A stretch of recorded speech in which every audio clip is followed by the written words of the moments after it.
اعوذ باللہ من الشیطان الرجیم، بسم اللہ الرحمن الرحیم۔ جس طرح کہ ہمارا دعاؤں کا سلسلہ جاری ہے، تو آج ہم یہ چیز دیکھیں گے کہ قرآن پاک میں یعنی محمد الرسول اللہ صلی اللہ علیہ وآلہ وسلم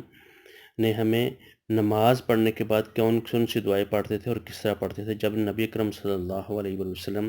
نماز سے فارغ ہوتے تھے تو سلام پھیرتے تھے۔ سلام پھیرنے کے بعد سب سے بلند آواز میں اللہ اکبر، یعنی نماز بھی پڑھی، اللہ تعالیٰ سے عاجزی انکساری کی، اور اس کے ساتھ آخر میں اللہ اکبر یعنی سلام پھیرنے کے بعد یہ لفظ کہا کرتے تھے، جس کا مطلب یہ ہے یا اللہ تو سب سے بڑا ہے، میں اپنے آپ کو سلنڈر کرتا ہوں، ہم ساری جہان چھوٹا ہے، صرف تو ہی بڑا ہے، سب سے بڑا تو ہے۔ پھر اس کے بعد 3 بار محمد رسول اللہ صلی اللہ علیہ وسلم یہ الفاظ کہا کرتے ہیں، استغفر اللہ استغفر اللہ استغفر اللہ، اور یہ الفاظ اپنے گناہوں کی معافی مانگتے ہیں۔ اللہ اگر مجھ سے یہ کوئی غلطی ہو گئی ہے اس نماز میں جو اس کا حق تھا نہیں میں ادا کر سکا، اس کا مطلب یہی ہوتا ہے کہ اللہ مجھے معاف کر دیں۔ اور اس کے بعد تیسری دعا یہ آپ پڑھا کرتے تھے، اللہم انت السلام و منک السلام تبارکتا یا ذا الجلال والاکرام، اے میرے اللہ آپ سراسر سلامتی ہیں، آپ ہی سے سلامتی ملتی ہے۔ اللہم انت السلام و منک السلام، اللہ تو ہی سلامتی ہے اور تجھ سے سلامتی ملتی ہے، یعنی اگر بچت ہے تو تیرے ساتھ ہی بچت ہے، تو ہی بچانے والا ہے، اور بچا بھی تو سکتا ہے اور سلامت ہم رہ سکتے ہیں تو تیرے سے۔ تبارکتا یا ذا الجلال والاکرام، اے بزرگی والے، اے عزت والے، اے اللہ ہمارے اللہ تو بڑا ہی بابرکت ہے۔ پھر اس کے بعد یہ دعا کہی جاتی تھی، اللہم اعنی علی ذکرک و شکرک و حسن عبادتک، اے اللہ اعنی علی ذکرک، اے اللہ اپنے ذکر اور اپنے شکر اور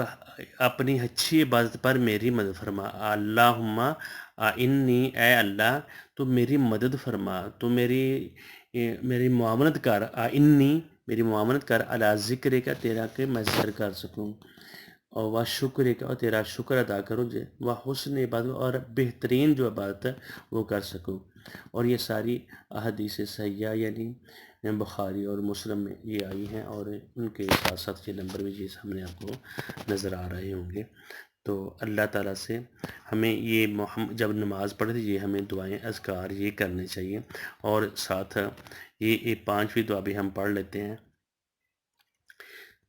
اور اس کے بعد پڑھتے تھے لا الہ الا اللہ، نہیں کوئی معبود سوائے اللہ تعالیٰ کے، وحدہ لا شریک لہ، وہ اکیلا ہی ہے، لا شریک لہ اس کا کوئی شریک نہیں، لہ الملک بادشاہت ہے تو اسی کی ہے،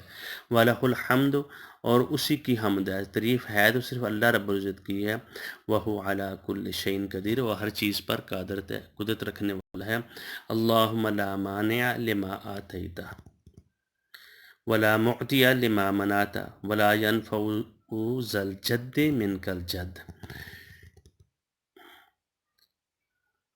اللہ کے سوا کوئی الہ نہیں، وہ اکیلا ہے، اس کا کوئی شریک نہیں، بادشاہت اور تعریف اسی کی ہے، وہی ہر چیز پر قدرت رکھنے والا۔ اے میرے اللہ جو آپ عطا کریں، اے اللہم لا مانع لما آتیتا، اے میرے اللہ جو تو عطا کریں اسے روکنے والا کوئی نہیں، اللہم لا مانع لما آتیتا ولا معطی لما منعتا، اور جسے آپ روکنے اسے کوئی عطا کرنے والا نہیں ہے، اور کسی بزرگی والے کی بزرگی بغیر عمل کے تیری بارگاہ میں کوئی فائدہ نہیں دے گی۔ اب پھر دعا سن لیں، لا الہ الا اللہ وحدہ لا شریک لہ، لہ الملک و لہ الحمد وہو علی کل شیء قدیر۔ اتنا پڑھنے کے بعد پھر آگے یہ دعا پڑھنی ہے، اللہم لا مانع لما آتیت، اللہم مانع لما آتیت ولا معطی لما منعت، اے اللہ جو تو عطا کرے اسے کوئی منع کر سکتا نہیں ہے، ولا معطی لما منعت، جس چیز کو تو منع کر دے، جو تو نہ دے تو اس کو کوئی دینے والا نہیں ہے، ولا ينفع ذا الجد منک الجد،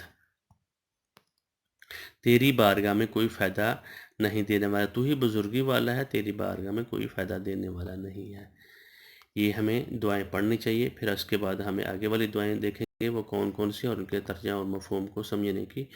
کوشش کریں گے انشاءاللہ الرحمن۔ بارک اللہ لی و لکم و لسائر المسلمین۔ السلام علیکم ورحمۃ اللہ۔